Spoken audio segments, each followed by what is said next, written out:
gadaa bilisummaa gadaan jifannooti gadaa tokkummaa wal waame awanne wal jala amma yerooni geetse yeroon walii galee gallu alaa garamana baagadaa garamana baagadaa garamana baagadaa garamana baagadaa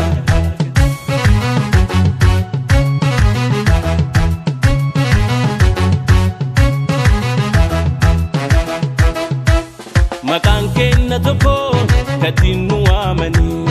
uleenis tekkumaa tatiin nu daananii nu galteerti dubbiin argine hubanne wal malee oromoon akka firan qabne beelomne dheebonne alagaan nuun kutu ta'e nuti kolfaa inni kenna nyaatu dhagay dhagay dhagay dhagay hoo hoo hoo hoo deeti lafaa ka'ii ati keroon biyya diina jalaa baasuufi qabsoon oromiyaa damboo batuu jira mallatoon mudate ilmaan hadaa abbaa harki wal qabate ololli nudiku alagaan hafarsu bakka amma geenne duuba nun deebisu ibiddoon fi qabsiise deebi'aa kee gubatu ta'uu kee garsiisi sanyii waaqoo guutu ta'uu kee garsiisi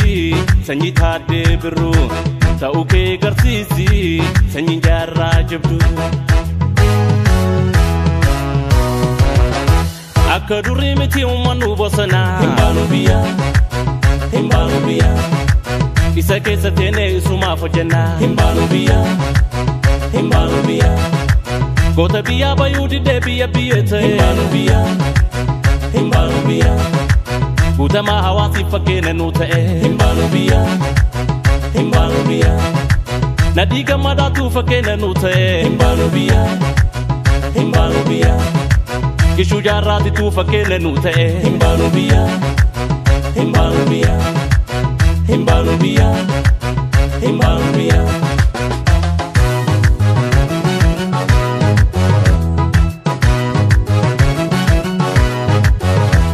gadaantu gadaa bilisummaa gadaan jifannooti gadaa tokkummaa wal waame awanne wal jala amma yerooni geetse yeroon walii galee gallu alaa garamana baagadaa garamana baagadaa garamana baagadaa garamana baagadaa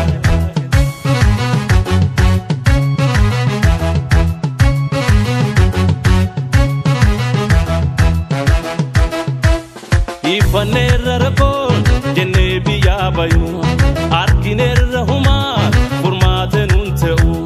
biyya teennarratti lolle jimbiilfanne diin ofirraa kaamnaan qabsoon injiifanne warra hireen fuute baaftee biyyaa guutuun beekumsaaf diinagdeen akka nuu birmaatu dhagay dhagay dhagay dhagay hoo hoo hoo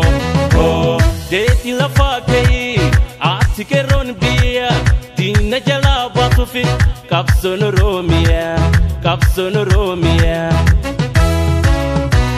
damboo batuu jira mallatoon mudate ilmaan hadaa abbaa harki wal qabate ololli nudiku alagaan hafarsu bakka amma geenne duuba nun deebisu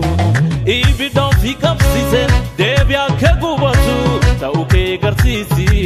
sanyii waaqoo guutu ta'uu kee garsiisi sanyii taaddee birruu ta'uu kee garsiisi sanyii jaarraa jabdu akka durii miti uummannu bosonaa hin baanu biyyaa isa keessa teenee isumaaf hojjennaa hin baanu biyyaa goota biyyaa bayuu didee biyya ta'e hin baanu biyyaa bakkalaa dawaanuu fakkeenya nuu ta'e hin baanu biyyaa Nagasawa gitu fakena nute Himbalu biya Himbalubia Useni jimatu fakene nute Himbalubia Himbalubia Himbalubia Himbalubia Himbalubia Himbalubia Himbalubia Himbalubia